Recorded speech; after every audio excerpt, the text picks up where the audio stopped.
나누겠습니다. 열왕기상 1장 5절부터 10절 말씀 함께 보겠습니다.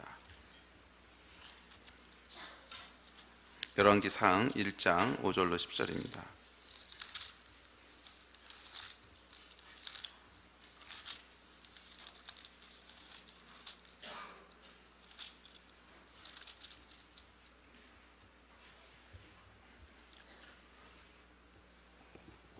(1장) 5절부터 10절입니다. 열왕기상 1장 5절부터 10절.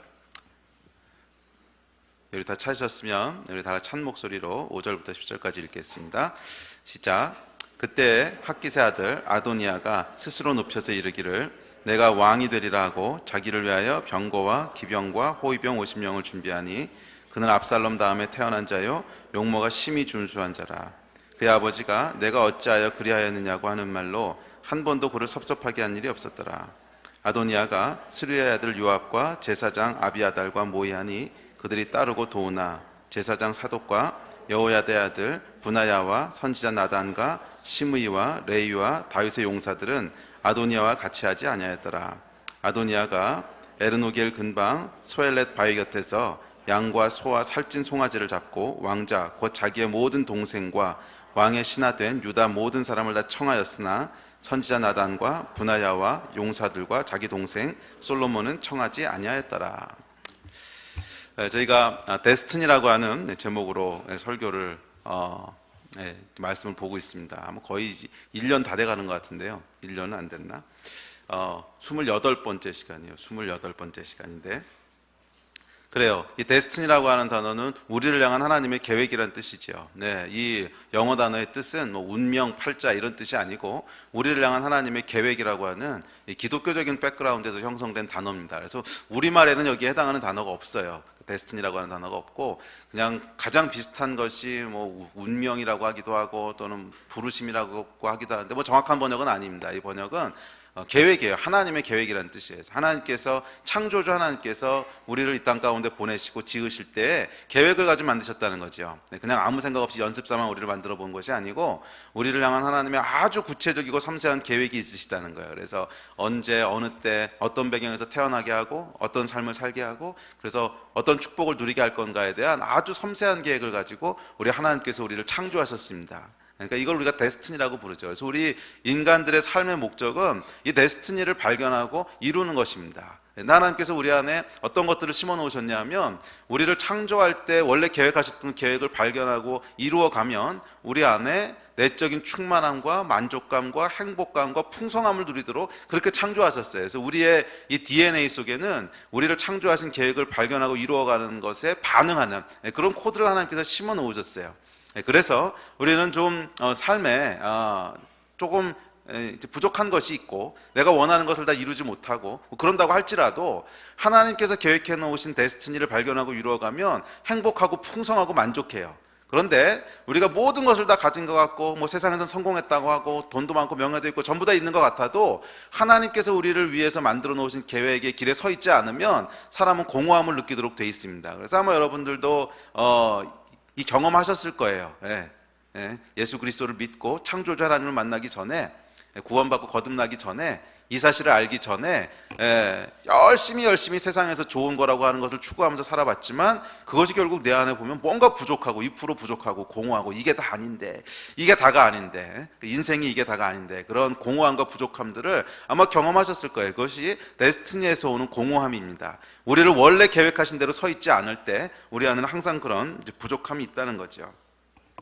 자, 그 성경에 이 등장하는 인물들을 제가 아담부터 시작해서 오늘 이제 아도니아를 살펴볼 텐데 살펴보면서 각 사람을 향한 하나님의 계획이 무엇이었고 그 계획들이 어떻게 이루어지고 또 어떤 사람들은 그 계획이 어떻게 안 이루어지는지 왜 망가지는지 이런 것들을 고찰하는 것은 우리에게 많은 교훈과 메시지를 줍니다. 그렇죠? 네. 이 사람들의 인생뿐만 아니라 우리 인생도 똑같기 때문에 그래요. 우리 인생도 역시 성경에 등장했던 수많은 사람들처럼 우리를 향한 하나님의 계획을 발견하고 이루어가는 그런 여정입니다. 그런데 이것이 모든 사람에게 항상 성공적으로 이루어지는 것은 아니에요. 그것은 우리의 선택에 달려 있는데 우리가 어떻게 선택하냐에 따라서 성경에 등장하는 성공적인 하나님의 사람으로 살았던 사람들처럼 우리 인생도 우리를 향한 데스티니를 이루어갈 수도 있고 또 반대로 성경에 등장하는 수많은 비극의 주인공들처럼 잘못된 선택은 우리의 데스티니를 망가뜨릴 수도 있습니다. 자, 그래서 이런 사람들을 쭉 살펴보면서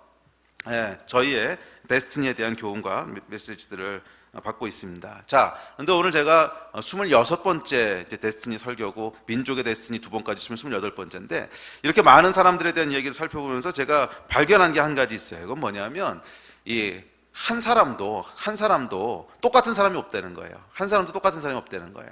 이 26분뿐만이 아니라 성경에 등장하는 모든 인물들의 이야기를 전부 다 살펴보십시오. 똑같은 사람이 한 사람도 없어요. 다 각각의 아주 고유한 유니크한 하나님의 계획이 있으셨고 그 독특하고 고유한 그 사람만의 데스티니가 있었습니다. 요즘 그 삼성하고 애플하고 소송이 굉장히 떠들썩했죠. 뭐 전 세계를 떠들썩하게 했던 세기의 소송이었는데 그 소송에서 애플이 썼던 단어가 있죠. 삼성을 위해서 카피캣이라고. 여러분 들어보셨어요? 카피캣. 카피, 복사하다, 캣, 고양이. 그래서 복사한 고양이. 뭐 그런. 근데 이 뜻이 뭐냐면 이제 모조품이라고 하는 뜻이죠. 모조품, 카피캣이다. 근데 이 모조품이라고 하는 뜻인데 이 좋지 않은 뜻의 모조품이라는 그 짝퉁. 그러니까 우리말로 하면 짝퉁이란 말이 가장 정확한 말이겠네요. 카피캣 또는 짝퉁이란 뜻인데 이제 이 애플이 삼성을 향해서 너희가 만든 갤럭시 그 갤럭시 시리즈는 아이폰의 짝퉁이야, 카피캣이야. 뭐 이래가지고 소송을 한참 했죠. 자, 여러분 근데 하나님께서는 우리의 인생을 말이에요. 어떤 사람도 다른 사람의 카피캣으로 만들지 않으셨다는 거예요. 다 유니크하고 아주 오리지널로 창조하셨지 우리 인생이 다른 사람의 복사품으로, 짝퉁으로, 모조품으로, 카피품으로, 카피캣으로 그렇게 만들지 않으셨어요. 한 사람 한 사람을 향한 하나님의 아주 고유하고 아주 특별하고 아주 유니크한 계획이 있고 이 계획을 발견하고 이루어가는 것이 우리를 향한 하나님의 축복이고 또 계획인 것을 믿습니다. 자, 오늘은 저희가 이 아도니아라고 하는 인물을 살펴보려고 하는데 아마 많은 분들이 아도니아 그럼 누군지 잘 모르실 거예요, 그죠? 성경을 많이 읽으신 분이 아니면. 근데 오늘이야 이제 본문을 읽었으니까 뭐 이런 사람이구나 대충 감이 오시겠지만 아도니아 그러면 모르시죠? 아도니아가 누구요? 보통 이런 반응들이 나오는데 이 아도니아는 잘 모르시겠지만 아도니아가 다윗의 아들입니다. 그러면 다윗의 아들 중에 하나 뭐 이렇게 이제 다윗은 잘 안다 이거죠. 다윗은 잘 아시는 거죠. 자, 근데 이 아도니아가 어떤 인물이냐면 다윗의 아마 넷째 아들이었던 것 같아요. 넷째인지 다섯째인지 모르겠는데 이건 성경에 나오는 인물들만 카운트해 보면 네 번째로 언급되는 인물이 아도니아입니다. 그래서 넷째 아들인데 그 아도니아 위로 있던 아들들은 그 전부 다 비명 행사를 했어요. 그래서 첫째, 둘째, 셋째가 전부 다 죽은 것 같아요. 둘째는 정확히 모르겠어요. 성경에 언급이 없는데 이름만 한번 나오고 그 후로 어찌 됐는지 언급이 없어요. 그래서 아마 이 사람은 일찍 죽었든지 아니면 무슨 장애가 있었든지 뭐 이런 사람이었던 것 같아요. 그리고 첫째는 암논이었는데 압살롬이 죽였죠. 그리고 압살롬이 이제 셋째였는데 압살롬 반란 일으켰다가 요압한테 죽고 그래서 이제 남은 아들 중에 제일 큰 아들이 아도니아예요. 그래서 이 아도니아는 어떤 인물이었냐면 이 솔로몬과 함께 그 왕권을 다투었던 인물이에요. 그래서 오늘 본문에 보시면 나오죠. 그래서 솔로몬과 함께 왕권을 다투다가 솔로몬한테 밀려나서 이제 비참하게 최후를 맞이하는 이 인물이 아도니아죠. 자, 제가 그 전부터 이 아도니아를 중심으로 설교를 한번 해보고 싶었어요. 그래서 아도니아뿐만 아니라 다윗의 새 아들이라는 이름으로 한번 시리즈 설교를 해보려고. 그래서 첫 번째로 했던 게 솔로몬인데 솔로몬은 우리 지난번에 길게 했죠. 그래서 이제 두 번째 인물인 아도니아를 살펴보고 세 번째는 압살롬을 살펴보고 그래서 이 다윗의 새 아들을 살펴보려고 하는데 이 다윗의 새 아들의 그 새 아들 중에서 아도니아, 압살롬 그 두 명을 이제 오늘하고 다음 주에 살펴볼 텐데 이 두 사람의 공통점은 데스티니를 말아먹었다는 거예요. 원래 계획이 그런 게 아니었는데 원래 압살롬을 향한 하나님의 계획이 있으셨고 아도니아를 향한 하나님의 계획이 있으셨는데 이 계획을 이루지 못했다는 거예요. 무슨 이유에서든지 하여간 자기가 잘못된 선택을 함으로 말미암아 그의 데스티니가 왜곡되고 어쨌건 데스티니를 말아먹었습니다. 그래서 다윗의 주위에 있던 사람 중에 요압이라고 하는 인물이 또 한 명 있죠. 요압까지 더불어서 아도니아, 솔로몬, 요압 이게 말아먹은 데스티니 3부작 시리즈예요. 그래서 이 두 명에 대한 이야기를 살펴보고 그다음에 세 번째 요압까지 마저 그냥 부록으로 살펴봐서 아들은 아니지만 다윗이 가장 아꼈던 측근이죠. 요압까지 세 명의 이야기를 살펴보면서 이 말아먹은 데스티니 3부작을 보면서 어떻게 하면 우리 데스티니가 망가지는지를 한번 보겠습니다. 그래서 우리가 그거를 지혜롭게 피해가자는 거죠. 이 성경에 나와 있는 모든 이야기들은 과거에 끝난 이야기들이 아닙니다. 오늘날 우리에게 전해주고 있는 메시지지요. 우리도 이렇게 하면 똑같이 말아먹을 수 있다는 메시지를 전해주는 것이고, 성공한 사람들의 이야기는 우리도 이렇게 하면 하나님 안에서 하나님의 사람이 될 수 있다는 겁니다. 자, 그래서 이 말아먹은 데스티니 3부작을 보면서 어떻게 하면 우리를 향한 하나님의 계획들이 꼬이고 말리게 말아먹게 되는지, 그래서 여러분 지혜로운 여러분 되시기를 주의 이름으로 축복합니다. 자, 아도니아는 앞서 말씀드렸듯이 압살롬에 이어 다윗의 아들로 태어났습니다. 그래서 모든 왕위 계승이 그렇듯이 다윗이 나이가 들자 이 왕자들 간에 갈등이 일어나기 시작합니다. 누가 왕이 될 건가에 대한 암투가 벌어지는 거죠. 자, 그 중에 가장 먼저 액션을 취했던 사람이 오늘 등장하는 아도니아입니다. 그래서 이 아도니아는 왕이 되기 위해서 뭔가 행동을 취하기 시작하는데, 개국공신이었던 사람 2명과 손을 잡습니다. 군대 장관이었던 요압, 그리고 제사장이었던 아비아달, 이렇게 두 사람하고 손을 잡고 어느 날 크게 잔치를 열어놓고 다윗의 모든 용사들과 신하들과 왕자들을 다 초청을 합니다. 이게 뭐냐면 자기가 왕이 되기 위한 작업을 하는 거죠. 세를 규합을 하는 거죠. 이제 왕자들을 초청했던 것은 이제 보라는 거죠. 나를 지지하는 사람들이 누구누군지.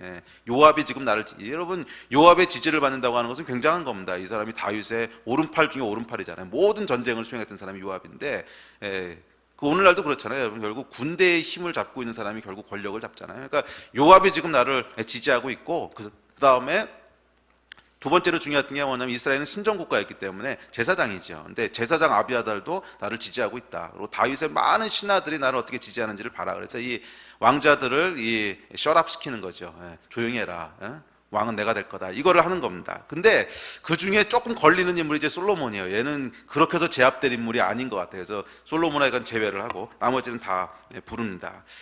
자, 그런데 이제 문제는 뭐냐면, 그 불행은 뭐냐면, 맞아요. 인간적인 기준으로 봤을 때는 아도니아가 왕위에 오르는 것이 순서처럼 보입니다. 왜냐하면 맏아들이니까. 그 위엔 다 죽었고. 그런데 불행하게도 아도니아를 향한 하나님의 계획은, 아도니아의 데스티니는 왕이 되는 것이 아니었다는 거예요.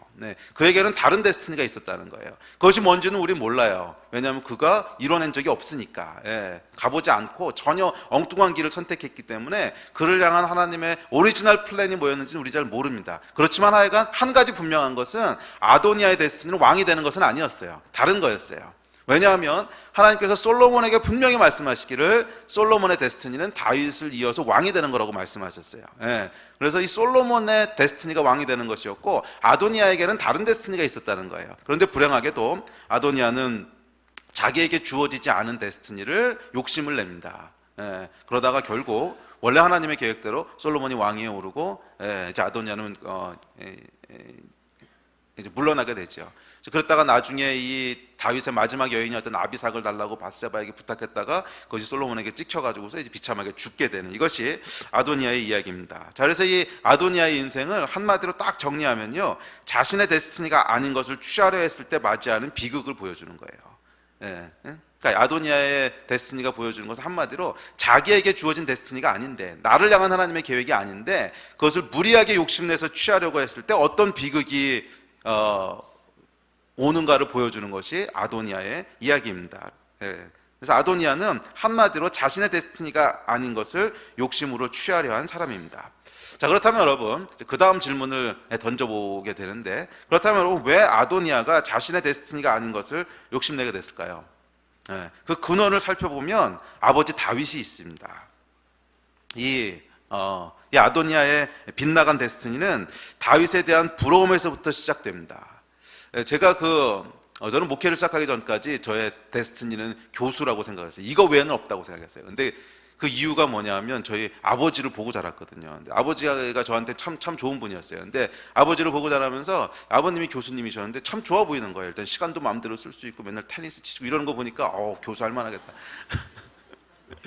아니 뭐 그런 것도 있지만 약간 좋아 보였어요. 그래서 오케이, 나의 데스티니도 교수다. 근데 사실은 그게 제 데스티니가 아니었던 거죠. 그래서 나중에 하나님을 이제 만나고 바뀌게 되는데, 자 어쨌든지 간에 이 아도니아도 비슷한 과정을 겪고, 그래서 제가 이 아도니아의 마음을 조금 이해할 것 같아요. 얘가 왜 왕이 되고 싶어 했는지. 아버지 다윗을 늘 옆에서 보고 자랐는데 다윗을 보니까 이게 좋은 거예요. 오, 왕이란 거 괜찮네.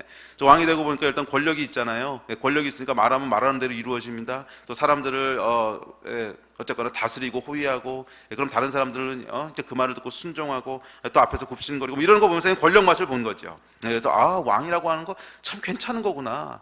저렇게 살면 좋겠다. 그래서 아도니아의 마음 가운데 다윗에 대한 부러움이, 또 어쨌거나 이 왕이라고 하는, 다윗이 살았던 왕이라고 하는 인생은 아도니아가 보기에 좋았습니다. 그래서 그는 자신도 왕이 되기로 결정합니다. 그래서 하나님 앞에서 자신의 데스티니가 무엇인지를 발견하고 추구하는 것이 아니라 그냥 주변에서 좋아 보이는 것에 자신의 데스티니를 딱 건 거지요. 자, 아도니아는 자신의 데스티니를 살려고 한 사람이 아니라 아버지 다윗의 데스티니를 흉내내려 한, 그러니까 다시 말하면 다윗의 카피캣이 되려고 했던 사람이라는 거예요. 다윗의 카피캣이 되려고 한 사람이었다는. 그래서 오늘의 주제는 여러분 카피캣입니다. 카피캣. 이 단어를 잘 기억하세요. 그래서 아도니아라고 하는 인물은 자기에게 주어진 고유한 데스티니를 찾으려고 했던 사람이 아니라 다윗을 흉내내서 짝퉁 다윗 되려고 했던, 다윗의 카피캣이 되려고 했던 사람이라는 거예요. 자, 오늘날 많은 사람들이 이 아도니아의 길을 쫓아가고 있다는 거예요. 아도니아처럼 인생을 선택합니다. 모든 사람에게는 하나님께서 주시는 고유한 부르심이 있어요. 고유한 부르심과 데스티니가 있어서 이게 다른 사람이 흉내내도록 우리를 부르신 게 아니라는 거예요. 우리는 우리만을 향한, 나만을 향한 하나님의 아주 특별한 부르심과 정확한 계획이 있어요. 그런데 많은 사람들이 우리를 창조하신 창조주의 마스터 플랜을 보고 자기의 데스티니, 자기의 인생을 살아나가는 것이 아니라 그냥 주변에서 보기에 좋은 것을 쫓아서 자기의 인생을 거기에 걸어요. 그렇지 않습니까?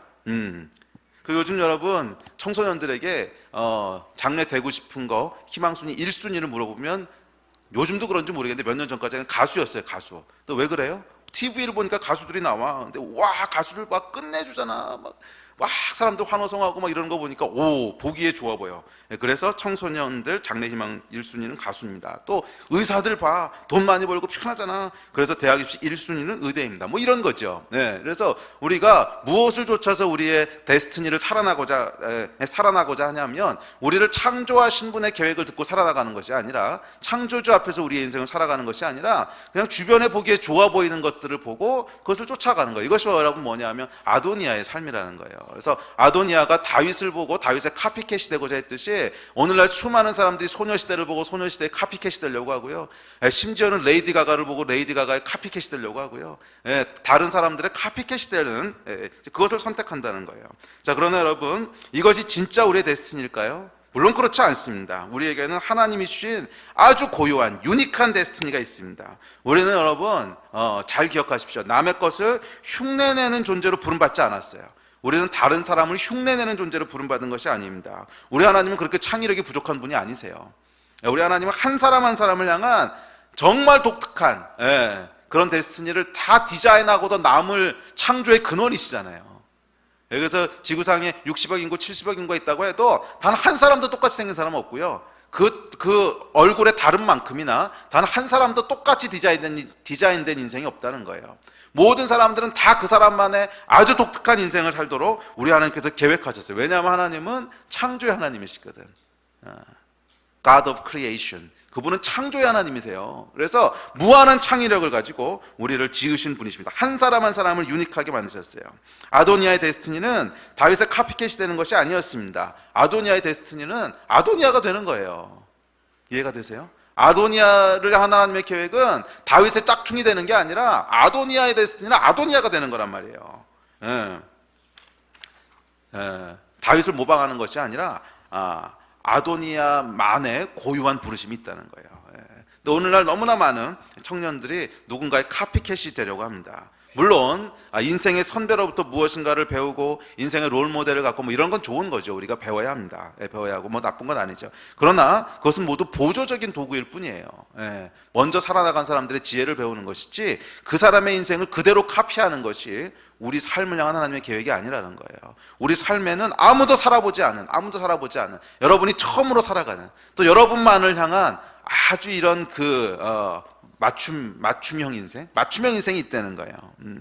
기억하십시오, 여러분. 데스티니에서 중요한 것은 누군가의 카피 인생이 되는 것이 아니라 하나님의 유니크한 피조물임을 인식하는 것입니다. 여러분을 향한, 또 여러분만을 향한 하나님의 계획이 있습니다.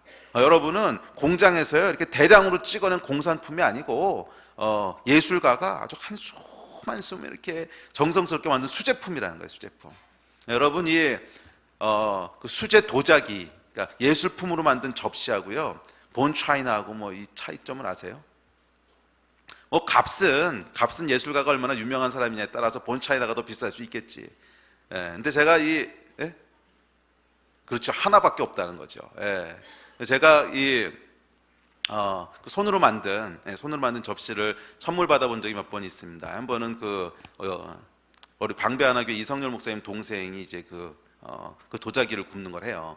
그래서 이제 미국에 있을 때 친하게 지냈기 때문에 저희가 한국으로 들어올 때인가 그때 약간 제가 직접 군 걸 한번 준 적이 있고, 또 최근에도 제가 한 분한테 받은 적이 있어요. 어디 집회를 갔더니 자기가 직접 굽고 그린 거라고 하면서 이렇게 하나를 줬는데, 그래서 제 방에 지금도 보관하고 있는데, 뭐 이렇게 비싼 건 아닐지 몰라요. 이분들이 뭐 유명한 분이 아니니까 비싼 건 아니라도 제가 이거를요, 이제 어떤 분이 아주 고급 본 차이나 뭐 이런 접시 세트를 갖고 와서 이거하고 바꿔요. 그럼 제가 바꿀까요? 당연히 바꾸지 않습니다. 왜? 이건 하나밖에 없는 건데, 이거는. 그건 전 세계에 하나밖에 없는 거거든요. 근데 본 차이나 같은 건 여러분 아무리 비싸고 그래 보여도 깨지면 또 사면 돼. 그럼 백화점에 가면 널렸어. 근데 이거는 백화점에서 살 수 있는 게 아니거든요. 유니크한 겁니다. 여러분이 어떤 존재냐면, 여러분 공장에서 찍어낸 본 차이나가 아니라는 거예요. 많은 사람들이 본 차이나 접시가 되려고 한다는 거지. 이해가 되세요? 그게 보면 비싸고, 또 백화점에 진열되어 있는 거 보면 화려하고, 그래서 그게 되고 싶어 하지만, 여러분을 향한 하나님의 계획은 본 차이나가 되는 게 아니에요. 여러분은 깨지면 다시 재생할 수 없는 유일한, 정말 온 우주에서 딱 하나밖에 없는 하나님의 작품이라는 거예요. 그래서 우리가 이 아이덴티티를 깨닫는 것이 우리의 인생을 어떻게 살아갈지에 대한 가장 중요한 단서가 됩니다. 자신이 어떤 존재를 알아야 돼요.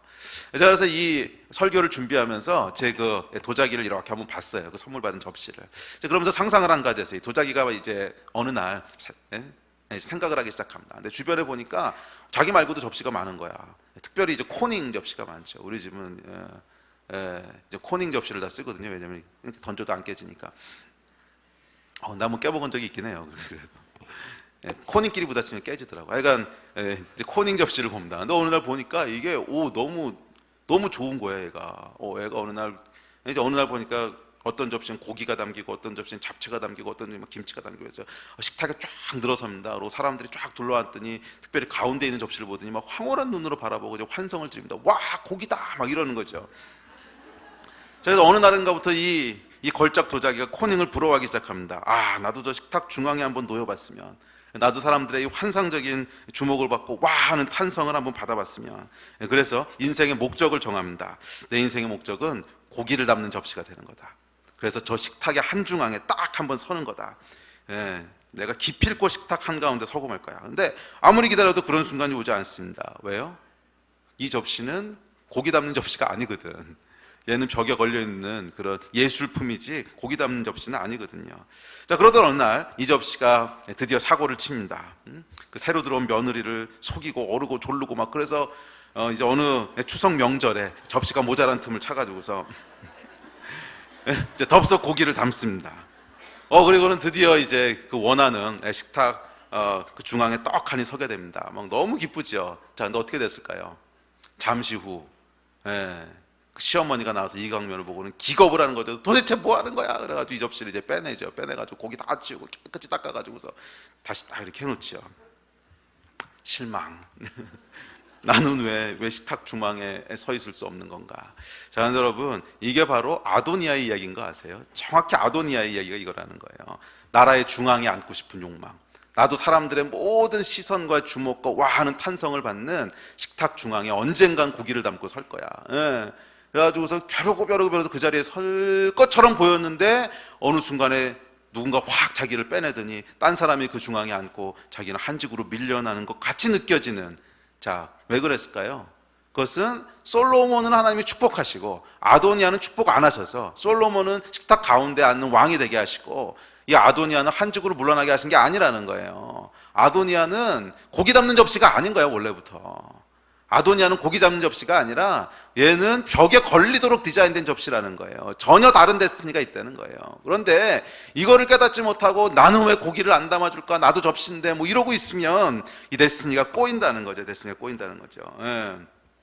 이제 그러고 있으면 여러분, 이제 어느 날 하나님께서 우리를 정말 사랑하신다면 그 자리에서 빼내십니다. 왜? 접시를 거기 두면 안 되거든. 어이쿠, 아니야, 네 자리는 거기가 아니야. 그래서 얼른 치워버리는 거죠. 그리고 그 자리에는 다시 코닝 접시. 왜냐하면 코닝의 데스티니는 원래, 코닝 접시 뭔지 아세요? 좀 모르시는 분들도 있구나. 이제 유명한 접시인데 안 깨지고 예쁜 접시로 유명한 거 있어요, 얘가. 그래서 얘가 이 코닝 접시의 데스티니는 원래부터 고기를 담도록 디자인된 거예요. 원래부터 고기 담도록. 그러니까 솔로몬이 거기 가서 앉는 거죠. 아도니아의 불행은 하나님이 주신 자신의 유니크한 데스티니를 거부하고 다윗의 데스티니를 카피하려고 한 거예요. 다윗의 데스티니를 카피하려고 한 거예요. 그리고 이것이 바로 오늘날 우리가 대면하고 있는 현실입니다. 세상은 여러분 마치 공장에서 접시 찍어내지 사람들을 찍어냅니다. 마치 공장에서 접시 찍어내지 사람들을 찍어내요.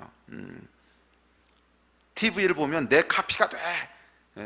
수많은 젊은이들을 유혹합니다. 그러나 여러분 그것은 우리의 데스티니가 아니에요. 우리는 공장에서 찍어낸 그런 공산품이 아니에요. 다 똑같은 목적을 가지고 촤르륵 찍어낸 그런 그릇들이 아니라고. 우리 하나님께서 한 사람 한 사람을 특별한 목적을 가지고 빚으신 수제품이지 누군가의 카피캣이 아닙니다. 저 여러분은 오리지널이에요. 오리지널. 우리 옆 사람에게 좀 말씀해줘요. 당신은 오리지널입니다.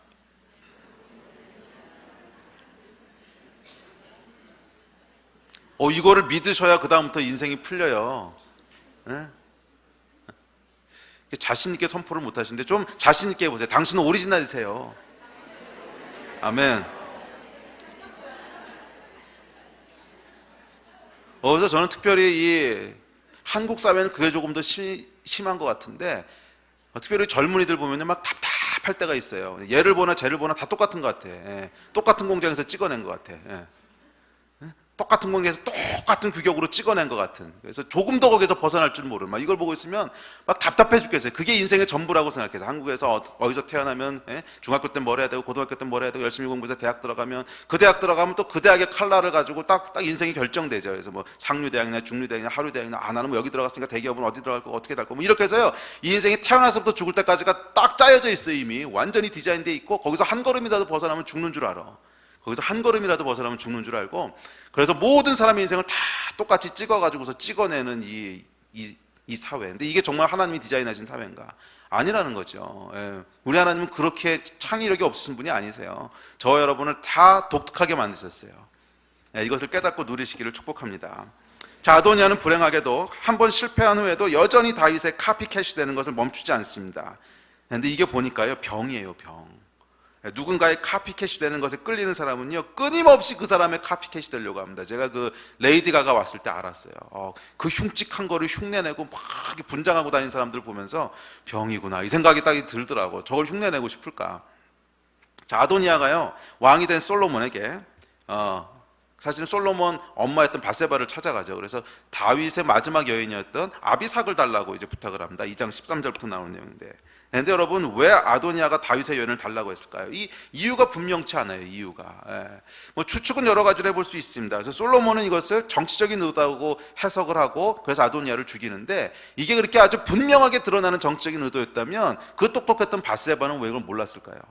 그러니까 이게 그렇게 겉으로 확 드러나는 어떤 분명한 이유가 보이는 이렇게 눈에 띄는 어떤 행동은 아니었다는 거예요. 명확하게 그건 정치적인 행동이야. 뭐 이렇게 얘기하기는 좀 곤란했지 그 정도는 아니었던 것 같아요. 그러니까 바세바가 모르지요. 근데 솔로몬이야 워낙 이제 통찰력이 있고 지혜가 있으니까 한 번에 꿰뚫어 보지만 뭐 대부분의 사람들은 그거 뭐 이제 그럴 수도 있지 뭐 이렇게 생각할 수 있는 일이었다는 거예요. 자, 그렇다면 왜 이 이 아도니아가 아비삭을 달라고 했을까? 뭐 이유가 명확하지 않습니다. 근데 한 가지 추측해 볼 수 있는 것은 이 아도니아가 다윗의 카피캣이었다는 거예요. 그 이야기는 뭐냐면 다윗의 삶을 굉장히 부러워하고 그것을 흉내내고 싶어 했던 사람이라는 거예요. 그래서 아마 아비삭에게도 끌렸던 게 아닌가 싶어요. 그래서 아비삭에게도 끌렸던 게 아닌가. 끌렸던 게 아닌가.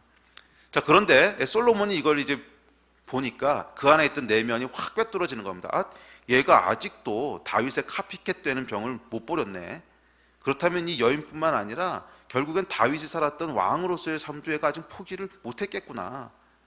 그래서 이제 솔로몬이 뭐라 그러냐면 밧세바한테 그 여인뿐만 아니라 왕위도 물려주시죠 그러잖아요. 그 얘기가 그 얘기 아니겠어요?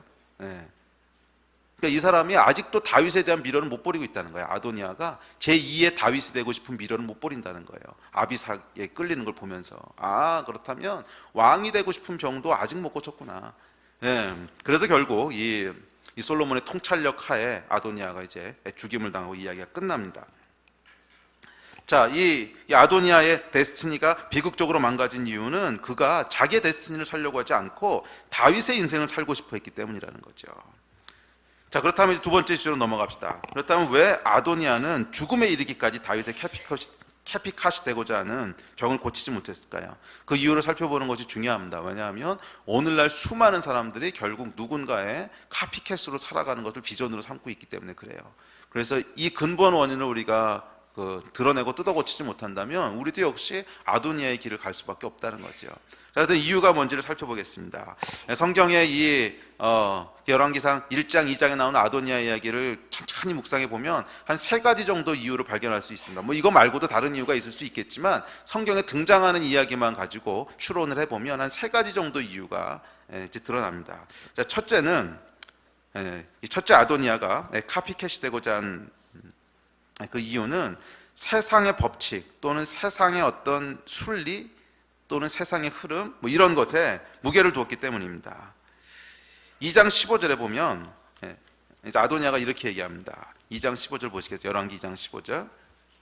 저희 함께 읽어볼까요? 시작. 그가 이르되 당신도 아시는 바이거니와 이 왕위는 내 것이었고 온 이스라엘은 다 얼굴을 내게로 향하여 왕으로 삼으려 하였는데 그 왕권이 돌아가 내 아우의 것이 되었음은 여호와께로 말미암음이니이다. 이 친구가 알긴 알아요. 근데 알긴 아는데 그럼에도 불구하고 뭐라고 말하냐면 이 왕위는 원래 내 거였다는 거예요. 자, 근데 여러분 왕위가 원래 아도니아의 것입니까? 아니면 원래 솔로몬의 것입니까? 이 원래라고 하는 의미가 도대체 뭐냐는 거예요. 왕위는 원래 솔로몬의 것이었어요. 왜냐하면 하나님이 그렇게 정하셨거든. 그럼 왕위는 원래 솔로몬의 것이었는데 내가 탐내다가 다시 돌아갔습니다. 이게 원래 맞는 말이잖아. 근데 아도니아는 뭐라고 굳게 믿고 있냐면 왕위는 원래 내 것이었다는 거예요. 그러면 아도니아의 원래는 도대체 뭐냐는 거예요. 아도니아의 원래는 세상 이치가 그렇다는 거예요. 자기가 맏아들이잖아. 맏아들이니까 내가 왕위에 오르는 것이 원래라는 거예요. 자, 여러분 우리가 믿고 있는 원래는 뭐냐는 거예요. 원래. 많은 사람들이 세상의 이치, 세상이 그냥 흘러가는 방식, 세상의 가치관을 원래라고 생각하고 믿고 있기 때문에 누군가의 카피캣이 되려고 한다는 거예요. 세상에서는 이렇게 사는 것이 좋은 거야, 이렇게 사는 것이 맞는 거야. 그러면 그것을 그냥 원래라고 믿고 거기에 우리 인생을 거는 것이 누군가의 카피캣이 되는 첫 번째 이유라는 거예요. 아니 여러분, 원래는 그게 아닙니다. 원래는 내가 맏아들이기 때문에 왕이 되는 것이 원래가 아니에요. 원래. 이 원래 참 뜻은 하나님이 무엇을 나에게 원래 계획하셨냐가 진짜 원래지. 아도니아의 실수는 여러분 여기서부터 시작됐습니다.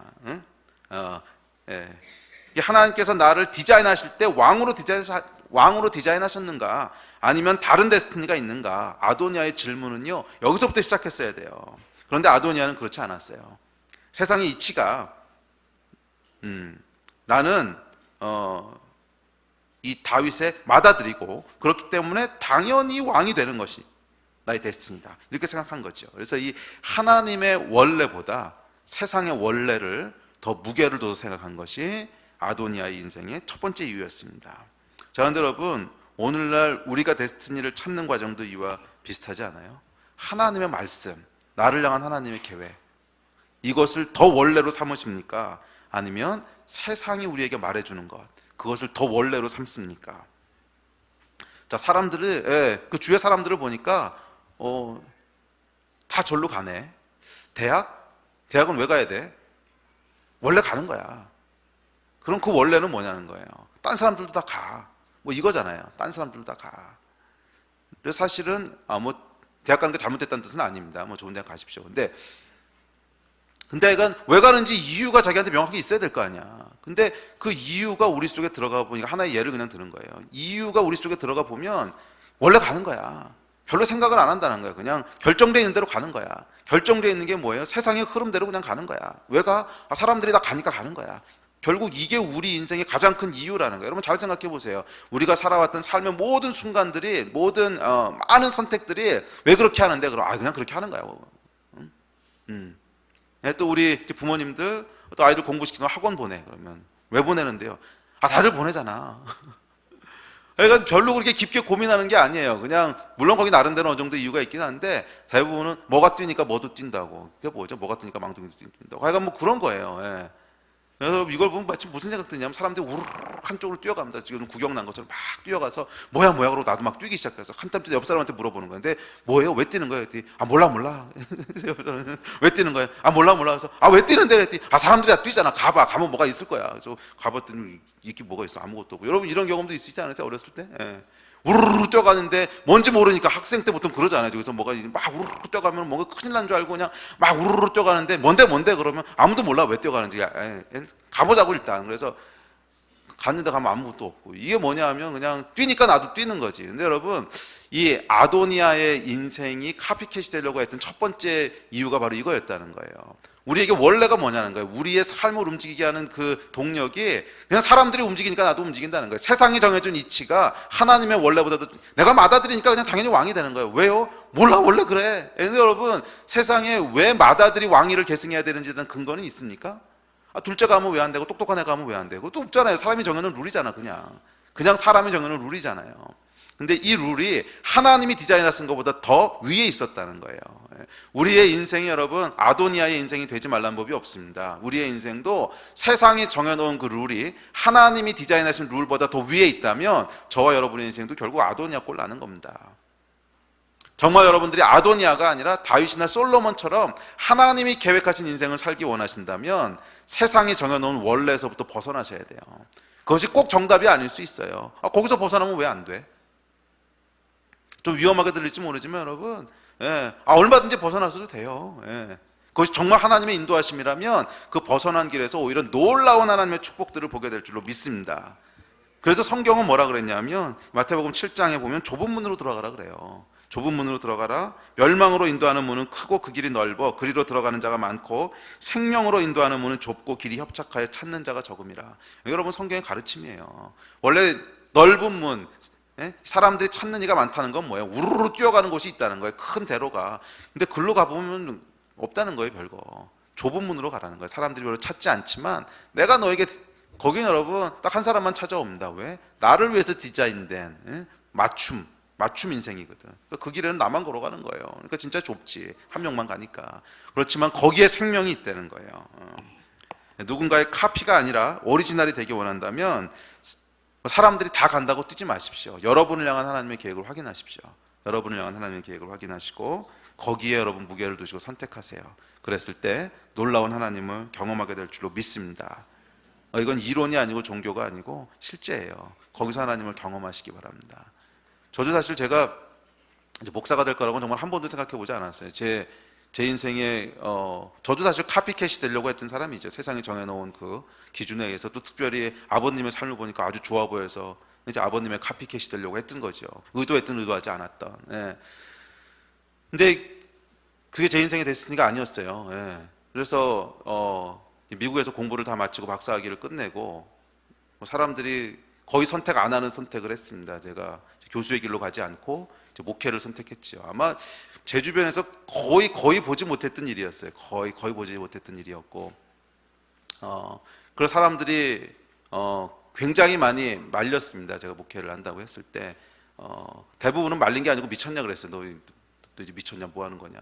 네가 지금 공부한 게 몇 년인데 보니까 10년 넘게 공부를 한 거죠. 박사과정 7년에다가 대학 4년하고 뭐 11년, 15년 정도 한 것 같아요. 15년 정도 공부했는데 뭐 하는 거냐? 뭐 하는 거냐? 그리고 네가 그동안 공부해가지고서 이제 네가 원하던 것이 바로 코앞에 있는데, 뭐 그거 왜 갑자기 관두고 딴 거 하려고 하냐? 그래서 사람들이 미쳤다 그랬어요. 근데 제 안에 과연 그렇게 가는 것만 정답인가? 근데 제 안에 있었던 강한 확신은 뭐냐면 하나님이 나를 어떻게 부르시고 있는지에 대한 확신이 있었어요. 아, 이 길이 아니구나. 거기에 대한 간증을 제가 옛날에 몇 번 했으니까 오늘 길게 안 할게요. 그래서 제가 제 안에 그 부르심에 대한 확신이 있었기 때문에 선택하는 게 쉽지는 않더라고요. 다 가는 길에서 빠져나와서 나만 딴 데로 가려고 하니까 이래도 되는 건가? 뭐 이래도 큰일 나는 거 아닌가? 내가 미쳤나? 뭐 이런 생각들 들지요. 근데 거기가 결국 인생의 터닝 포인트였습니다. 그래서 제가 12년 전에 그래서 공부했던 거 그냥 이제 스탑을 하고 포기를 하고 이제 다른 길로 들어서 사람들이 거의 안 가는 길로 들어섰어요. 그리고 지금 12년 지났습니다. 근데 제 안에요 100% 만족이 있습니다. 100% 만족. 근데 왜냐면 여러분 만났잖아요, 일단. 여러분 저는 2번 태어난다 그래도 그냥 이렇게 살 것 같아요. 2번 태어난다 그래도 이렇게 살 것. 그냥 목사니까 입에 발린 말이 아니고 내가 계속 그 길을 갔으면 어땠을까? 아찔해요. 요즘 뭐 아찔하고 가끔 가다가 저희 선후배들 이렇게 만나 보면은 불쌍해요. 교수가 옛날 교수가 아니더라고. 테니스 칠 시간 없더라고 요즘은. 다들 그 논문 편수 때문에 피시쩍 말라가지고 이번에 안 나오면 뭐 이제 고가 점수가 어떻게 되는데 그래가지고 제2명이 안 될지 모르는데 막 이런 거 보고 있으면은 빠져나오기를 얼마나 잘했는지. 제 하나에간 만족이 있고 기쁨이 있어요. 그러니까 정말로 200% 만족하고요. 제가 다시 살아도 이 선택할 것 같고, 모든 사람이 목사되라는 뜻이 아닙니다. 제가 만족하는 이유는 목사가 됐기 때문에 만족한 게 아니에요. 하나님이 계획하신 길로 왔기 때문에 만족한 것이지. 그래서 여러분에게도 이 길이 열리기를 주의 이름으로 축복합니다. 그래서 이 세상 사람들이 다 간다고 글로 가지 마세요. 하나님이 여러분을 마련해 두신 길이 있어요. 그리로 가시기를 다시 한번 주의 이름으로 축복합니다. 자, 두 번째 이유가 있습니다. 둘째 아도니아가 이 카피캣이 된 이유는 사람들의 인정과 평가의 무게를 놓기 때문에 그래요. 1장 6절에 보면 이렇게 얘기합니다. 그는 압살롬 다음에 태어난 자여 용모가 심히 준수한 자라. 그의 아버지가 내가 어찌하여 그리하였느냐는 말로 한 번도 그를 섭섭하게 한 일이 없었더라. 이 아도니아는 평판 관리를 참 잘한 사람이었던 것 같아요. 외모 관리도 잘했고요. 대인관계도 아주 잘했던 것 같아요. 그래서 그가 반란을 시도할 때 보면 요압을 비롯한 수많은 이스라엘 중진들이 대거 참여하죠. 이게 자기의 그 평판에 대한 관리를 잘 못한 사람 이럴 수가 없죠. 그러니까 관리를 아주 잘했던 사람이라는 거예요. 자, 그 말은 뭐냐면 아도니아는 사람들의 평가와 인정을 아주 중요하게 생각하는 사람이었다는 거예요. 저 사람이 나를 어떻게 생각할까? 저 사람이 나에 대해서 뭐라고 인정할까? 내가 이렇게 하면 저 사람은 나에게 어떤 권위를 줄까? 뭐 이런 거에 굉장히 센시티브했던 사람이라는 거예요. 그러니까 이런 관리를 했죠. 여러분, 우리 인생에서 진짜 중요한 평판은 뭡니까? 그것이 사람의 평가입니까? 아니면 하나님의 평가입니까? 이 아도니아와 대조되는 인물이 있는데 그건 누구냐면 다니엘이에요. 다니엘. 이 다니엘이라고 하는 이름의 뜻은 뭐냐면 하나님이 나의 심판주이시다 이런 뜻이에요. 하나님이 나의 심판관이시다. 이것이 다니엘이라고 하는 뜻입니다. 이 다니엘은 여러분 왕이 아니었습니다. 뭐 고위층도 아니었습니다. 그는 식민지에서 잡혀온 포로였고요. 아마 포로로 잡혀와서 아이를 낳지 못하도록 거세당했을 거라고 사람들이 추측을 합니다. 그래서 아마 넷이었을 거예요. 넷이. 100% 확신하지는 않지만 많은 사람들이 이렇게 예상을 해요.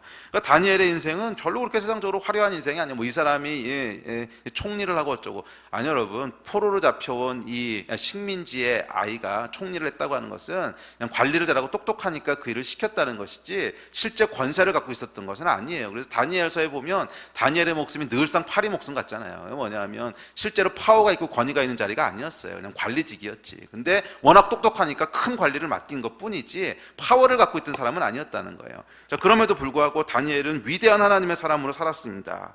왜냐하면 다니엘에게 심판관은 사람이 아니었다는 거예요. 사람들이 다니엘을 보고 뭐라고 평가하느냐, 이게 중요한 것이 아니라 하나님이 내 인생을 뭐라고 평가하느냐가 중요했다는 거예요. 그렇다면 여러분 인생 가운데는 어떤 평가가 중요하십니까? 사람은 결국 여러분 심판관이 누군가에 의해서 그 인생을 디자인하게 되는 거 아세요? 심판관이 누구냐에 따라서. 심판관이 사람인 사람은 사람들이 요구하는 것에 따라서 자기 인생을 살게 돼 있어요. 그 2010년도에 김연아 선수가 이제 동계올림픽에서 금메달을 땄죠. 근데 금메달을 따고 나서 일본 사람들이 약간 이제 마음이 상했습니다. 자기의 그 유명한 선수들이 있었죠. 아사다마오 뭐 이런 애들이 있었는데 얘네들이 다 안 되고 김연아가 금메달을 따는 걸 보고 약간 마음이 상했어요. 그래서 그 다음에 바로 한 게 있는지 여러분 뭔지 아세요? 피겨 스케이팅 룰을 바꿨습니다. 룰을. 기억나시나 모르겠는데 룰을 바꿨는데 뭘로 바꿨냐면 그전에는 뭐 이런 예술성 뭐 이런 거에 점수를 좀 줬는데 이제는 회전을 많이 하는 사람에게 점수를 더 많이 준다 이렇게 바꿨어요. 왜냐하면 이 아사다 마오라고 하는 애가 이 회전을 많이 하는 애잖아요. 점프를 높게 해가지고서 그 여자 선수들 중에 뭐 이 트리플 악셀인가 뭐 세 바퀴 도는 거라 유일하게 할 수 있는 사람이고 뭐 이런 이제 장기가 있으니까 룰을 뭘로 바꿨냐면 옛날에는 트리플 악셀의 점수가 8.5였는데 9.3으로 높이고 뭐 이런 식으로 이제 바꾼 거예요. 예. 그리고 그 다음에 그거 하다 실패하면은 뭐 기본 점수를 3점밖에 안 줬는데 이건 실패해도 6점을 주고 뭐 이런 식으로 바꾼 거예요. 자, 이 룰이 바뀌니까 여러분 그다음에 재밌는 현상이 일어나는데 어떤 현상이 일어나냐면 선수들이요 자기의 프로그램을 다시 디자인하기 시작하는 거예요. 자기의 프로그램을 다시 디자인하기 시작하는 거예요. 그전에는 뭐 이런 거 이렇게 집어넣고 여기서 세 바퀴 돌고 그다음에 뭐 이렇게 이러다가 그 다음에 사람들이 다 뺑뺑 도는 걸 하기 시작하는 거예요. 왜냐면 그 점수가 많으니까. 그래가지고 웬만하면 막 두 바퀴 세 바퀴 도는 거 막 시도하고 이렇게 바뀌더라는 거예요. 여러분 이 프로그램이 리디자인되는 그 시작이 뭐였는지 아세요? 심판이 룰을 바꿔버린 거예요. 여러분 사람의 인생은요 심판이 누군가에 따라 결정되는 겁니다. 그렇지 않겠어요? 우리의 심판관은 뭐냐면 네 인생이 성공이다 실패다, 네 인생은 몇 점짜리다 몇 점짜리다, 이거를 결정해주는 그게 심판인데, 그렇다면 당연히 그 심판의 기준에 맞춰서 인생을 디자인하지 딴 거 하겠냐고요. 그래서 여러분 우리 인생에 누가 심판관이냐는 것은 정말 중요한 얘기입니다. 근데 불행하게도 아도니아 인생의 심판관은 사람이었어요. 사람의 인정과 사람의 평가가 그의 심판이었어요. 그래서 그는 끝끝내 왕이 되려고 했던 거죠. 그에 반해서 다니엘의 심판관은 하나님이셨어요. 그래서 그는 왕이 되지 않아도 위대한 인생을 살았습니다. 피겨뿐 아니라 우리 인생도 마찬가지라는 거예요. 심판관의 기준에 의해서 인생이 디자인되고 사라지는 것입니다. 여러분은 누구를 여러분 인생의 심판관으로 두고 계십니까? 사람입니까? 아니면 여러분을 창조하신 하나님이십니까? 그에게는 여러분은 누구 앞에 살아가는 존재냐는 거예요. 여러분은 누구 앞에서 공연하세요? 사람들 앞에서 하세요? 아니면 하나님 앞에서 하세요? 사람이 요구하는 삶을 살아갑니까? 즉 세상이 그거 좋은 거야, 이렇게 하는 게 성공하는 거야, 이러저러 저렇게 하는 것이 가장 성공적인 인생이야, 이 기준에 맞춰서 여러분 인생을 디자인하십니까? 아니면 하나님이 이게 성공적이고 이게 옳은 것이고 거기에 의해서 디자인하십니까? 이것이 여러분을 카피캣으로 만들 것인지 오리지널로 만들 것인지 결정할 겁니다. 근데 제가 이 설교를 하면서도요 사실은 반신반의해요. 믿음이 별로 없어. 이 이야기를 듣고 과연 몇 명이나 카피캣에서 벗어나서 오리지널로 들어설까? 참 회의적이긴 합니다. 특별히 여러분 얼굴을 보니까 더더욱 지금 믿음이 막 없어져요. 이거 내가 끝까지 할 필요 있나? 그냥 여기서 기도하고 마칠까? 막 이런 생각도 들고. 왜냐하면 이게 여러분 쉬운 일이 아니에요. 세상이 정해놓은 기준에서부터 벗어나라는 얘기인데 여러분 그런 사람이 몇 명이나 있겠어요? 그래서 여러분 성경은 넓은 길이 아니고 좁은 길 얘기하고요, 넓은 문 아니고 좁은 문 얘기합니다. 많은 사람들이 똑같이 하나님을 믿고 신앙생활을 시작하지만 제가 알고 믿는 것 있습니다. 이 가운데 많은 분들이 하나님이 계획하신 충만함까지 다다르지 않을 거예요. 거기에 다다르는 사람은 아주 소수일 거예요. 그리고 그 사람은 복된 사람입니다. 그래서 사실 제가 아까 이 앞에서 설교 준비하면서 기도하면서 정말 뭐라고 기도했냐면 딱 한 명만 알아들었으면 좋겠습니다. 그러고 기도했어요. 딱 한 명만이라도.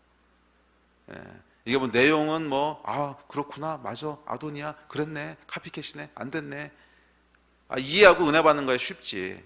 근데 여러분이 그것을 어떻게 선택할 건가는 또 다른 얘기 아니겠어요? 과연 이 설교를 듣고 이 말씀을 듣고 아도니아의 길에서 벗어나는 사람이 몇 명이나 될까? 근데 정말 제가 아까 저 자리에서 기도했어요. 한 명만이라도 좀 알아듣게, 한 명만이라도 알아듣게 해주십시오. 설교 내용을 이해 못한다는 뜻이 아니라 이것이 진짜 내 메시지가 될 수 있는 사람이 몇 명이나 될까? 세상 사람들이 다 달려가는 길이 아니고 하나님이 디자인하신 길로 벗어난다고 하는 것, 세상 사람들의 평가와 인정이 아니고 하나님의 평가와 인정이 더 중요하게 된다고 하는 거, 여러분 쉬운 일이 아닙니다. 사실은 요즘 같은 세상에서는 불가능한 일이라고 믿어져요. 정말 하나님의 은혜가 아니면, 정말 하나님의 은혜가 아니면 그걸 벗어나는 게 여러분 어떻게 쉬운 일이겠어요? 주의 은혜가 있을지어다. 예. 아멘 하신 분들은 알아들으신 거예요? 그럼 기적이 일어난 건데 이렇게 많이 알아들을 리가 없는데 이렇게 많이 알아들을 리가 없는데 자, 어쨌거나 하던 거니까 끝까지 합시다. 안 돼도 할 수 없는 거지. 자, 이 세 번째 이유가 있습니다. 세 번째까지 살펴봐야 되는데 이 세 번째 이유는 뭐냐면 아도니아의 잘못된 자아상이 있었어요. 예, 나는 어떤 존재고 나는 누구인가. 이 자아상은 우리의 데스티니에 아주 중요한 역할을 합니다.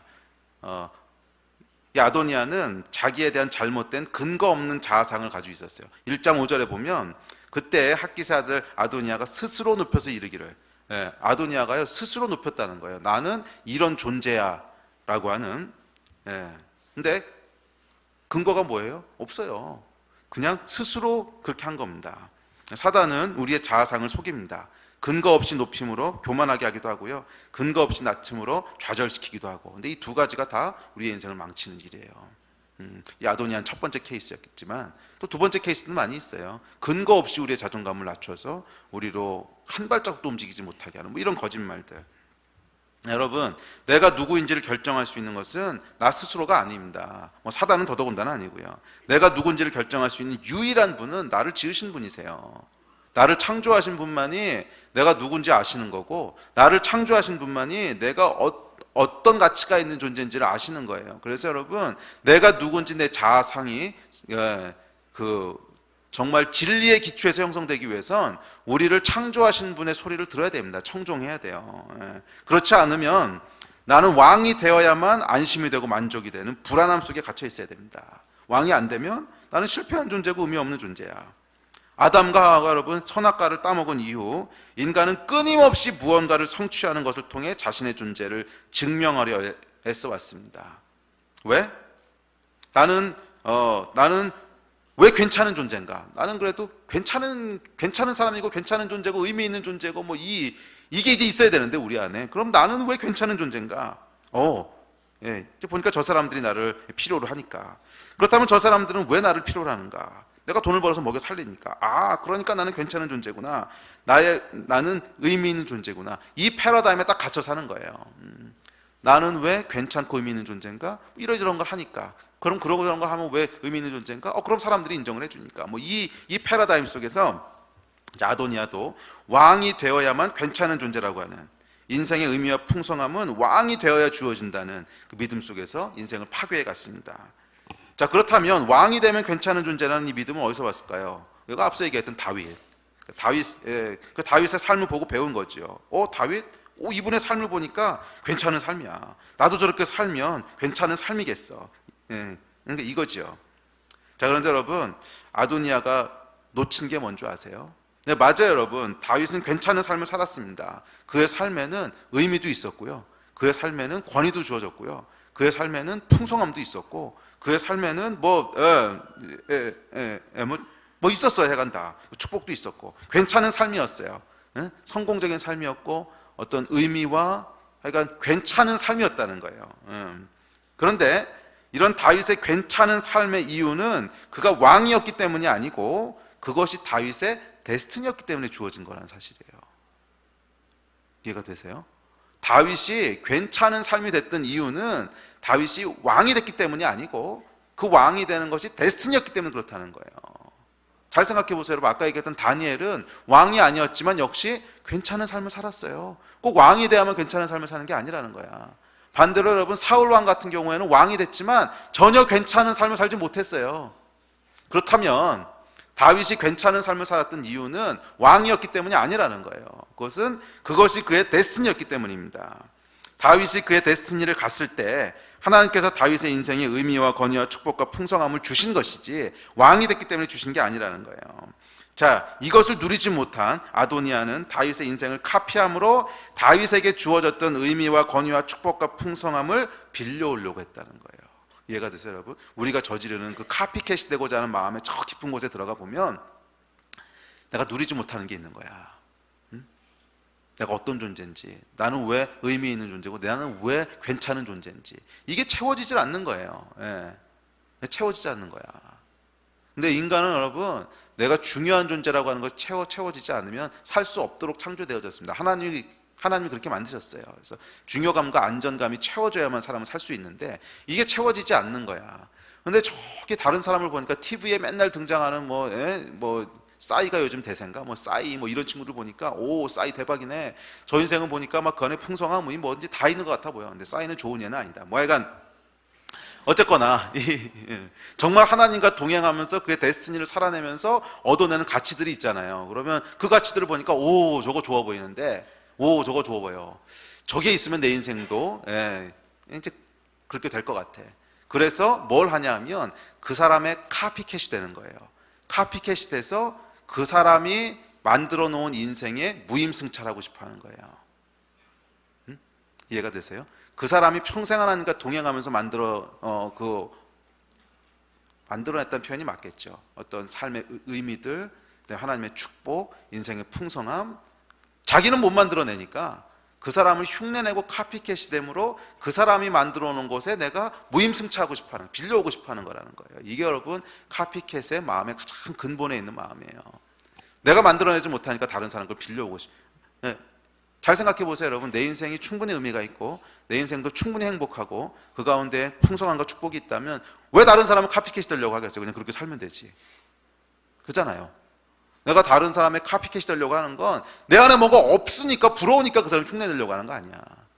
근데 그 부러움의 근본이 뭐냐고. 그것은 그 사람이 만들어 놓은 데스티니의 길을 가면서 하나님께서 그 사람에게 부으신 그것에 그냥 무임승차. 그러니까 이 아도니아의 인생은 한마디로 뭐냐면 다윗의 데스티니에 무임승차하려던 사람이에요. 다윗의 데스티니에 무임승차하려던, 그냥 거기에 얹어서 가려고 했던 사람이라는 거예요. 이게 여러분 카피캣의 본질입니다. 그러나 불행하게도 이것은 카피되는 게 아니라는 거예요. 다윗의 왕이라고 하는 겉모습, 이 직분은요 카피할 수 있을지 몰라요. 그것은 나도 왕이 돼서 똑같이 하면 되니까 그것은 카피할 수 있을지 몰라도 그 인생의 본질은 카피되지 않습니다. 이게 왜냐하면 여러분, 다윗 인생의 본질은 왕이었기 때문에 주어진 것이 아니라 그것이 그의 데스티니였기 때문에 주어진 거라고 했잖아요. 똑같이 왕이었어도 사울은 그렇게 살지 못했어요.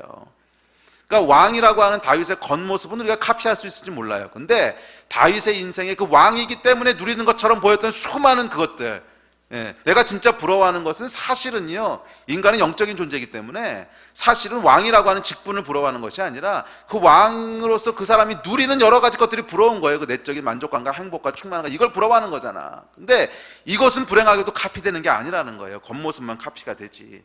다윗 인생의 겉모습, 그렇기 때문에 아도니아가 다윗 인생의 왕이라고 하는 겉모습이 아니라 그의 본질을 카피하기 원했다면 다윗의 카피캣이 되는 것이 아니라 다윗이 걸어갔던 것처럼 하나님과 동행하는 그만의 데스티니, 아도니아에게도 주어진 그 유니크한 길을 찾아갔어야 돼요. 다윗의 삶 속에 존재했던 본질적인 의미와 권위와 축복과 풍성함은 누군가의 카피캣이 됨으로써 얻어지는 것이 아니라 남이 평생의 삶을 통해 이루어 놓은 것들의 무임승차에서 얻어지는 것이 아니라 하나님이 정해놓으신 데스티니의 길을 하나님과 함께 동행하면서 얻어가는 것입니다. 여러분, 아도니아가 괜찮은 존재인 이유는 다윗의 카피캣이 되어서가 아니라 그가 하나님이 창조하신 소중한 존재이기 때문에 그래요. 나는 나이기 때문에 존귀하고요, 나는 하나님의 사랑받는 자이기 때문에 이미 소중하고 이미 성공한 존재라는 거예요. 여러분, 이 예수를 믿고 거듭난다고 하는 것의 가장 본질에 들어가 보면 이 문장이 있는 거예요. 이 문장을 내가 실제로 믿고 누리는가 하는 것이 기독교인인가 아닌가를 가르는 기준인데, 그 문장은 뭐냐면 나는 무엇인가를 성취해서 존귀한 존재가 되느냐, 아니면 하나님이 창조하셨기 때문에 이미 존귀한 거냐. 나는 원래는 존귀한 존재가 아닌데 세상에서 왕이 되는 성취를 해서 그래서 의미 있고 존귀한 존재가 되는 거냐, 아니면 하나님이 나를 창조하셨기 때문에, 나는 하나님의 형상으로 지음받았기 때문에 존귀하고 의미 있는 거냐. 나는 하나님이 창조하셨고 하나님이 사랑하시기 때문에 내 인생은 이미 성공한 거다, 끝. 이게 여러분 기독교인이라는 거 하는 것의 데피니션이에요. 아멘. 만약에 우리가, 물론 우리 인생에 거듭나고 나서도 이 싸움들이 계속되기는 합니다. 그것이 한꺼번에 해결되는 건 아니라도 이 믿음에 서는 것이 결국 우리 신앙의 여정이에요. 우리 신앙의 여정은 나는 하나님이 창조하셨기 때문에 존귀한 존재고, 그래서 무엇을 성취해서 성공하는 것이 아니고 이미 성공한 존재다. 왜? 하나님이 나를 존귀하다고 하셨고 그분이 나를 사랑하시니까. 끝. 아멘. 이것이 여러분 우리 모든 데스티니의 시작점입니다. 이것이 된 사람은요, 다른 사람의 카피캣이 될 이유가 없어요. 왜? 이미 나는 존귀한 존재고 이미 무엇인가를 성취해서 뭐가 되어가는 것이 아니라 이미 완성된 존재이기 때문에 다른 사람의 카피캣이 돼서 그 사람이 이루어 놓은 어떤 것에 무임승차하지 않아도 된다는 거예요. 그 사람 거를 빌려오거나 뺏어오지 않아도 된다는 거예요. 왜? 하나님이 이미 나를 존귀하다고 하셨는데. 이것을 보여주는 인물이 아도니아와 대조되는 솔로몬이에요. 솔로몬은 그 이름이 샬롬이란 뜻이고 그의 또 다른 이름은 여디디아였어요. 여디디아의 뜻은 하나님의 사랑하심을 받은 자예요. 그래서 솔로몬과 아도니아는 명백한 흑백의 대비를 보여줍니다. 아도니아는 무엇인가를 성취해서 남의 캐피캣이 되려고 했던 사람이고, 그래서 그 안에 늘 불안함이 있었던 사람이고요. 솔로몬은 하나님이 나를 사랑하심으로 나는 이미 끝났다, 나는 이미 완성됐다, 그래서 샬롬을 누렸던 사람이라는 거예요. 이 솔로몬이 샬롬이죠. 자, 여러분은 아도니아의 길에 있으십니까? 아니면 솔로몬의 길에 있습니까? 무엇인가를 계속 성취해서 그러다 보니 다른 사람을 흉내내는 카피캣이 돼서 거기서 인생의 의미와 축복을 찾으려고 하시는 분이십니까? 아니면 이미 하나님께서 여러분에게 말씀하셨기 때문에 나는 존귀한 존재입니까? 이것이 자아상에 대한 얘기예요.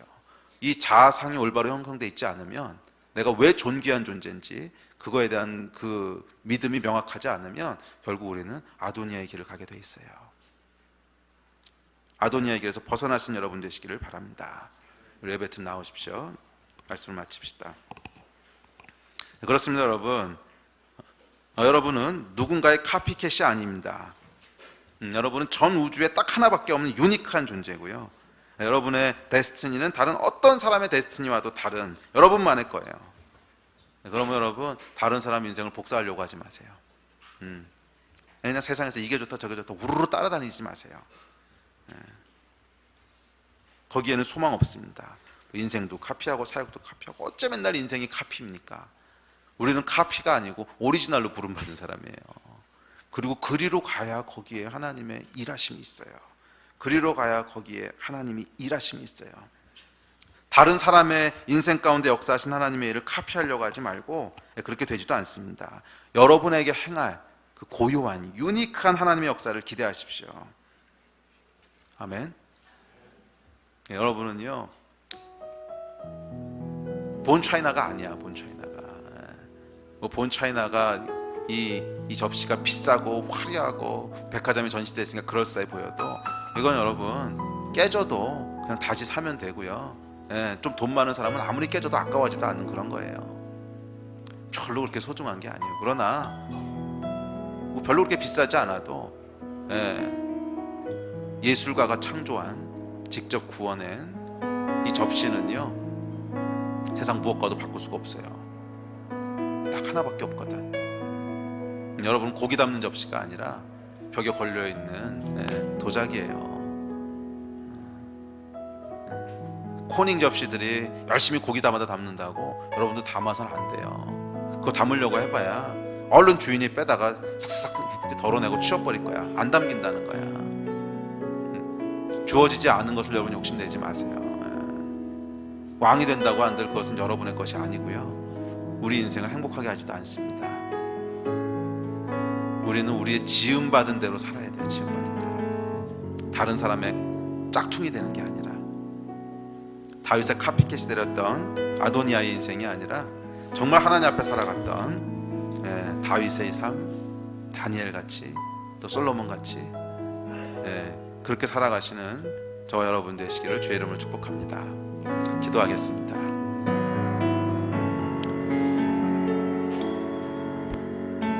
사실 오늘 나눈 메시지는 제가 아까도 도전했지만 쉬운 메시지는 아닙니다. 제가 아까 나눴듯이 한 사람이라도 알아들었으면 좋겠다는 그 마음이 정말 제 안에 있어요. 그 한 사람이 여러분이 되시기를 간절히 축복합니다. 잘 기억하십시오. 쉬운 것은 아닙니다. 우리가 구원은 공짜로 받습니다. 구원은 은혜로 받지만 우리의 구원이 완성되는 것, 그래서 하나님이 원래 우리 인생을 향해 가지고 계셨던 그 모든 삶의 충만함까지 이르는 것은 그렇게 쉬운 일이 아닙니다.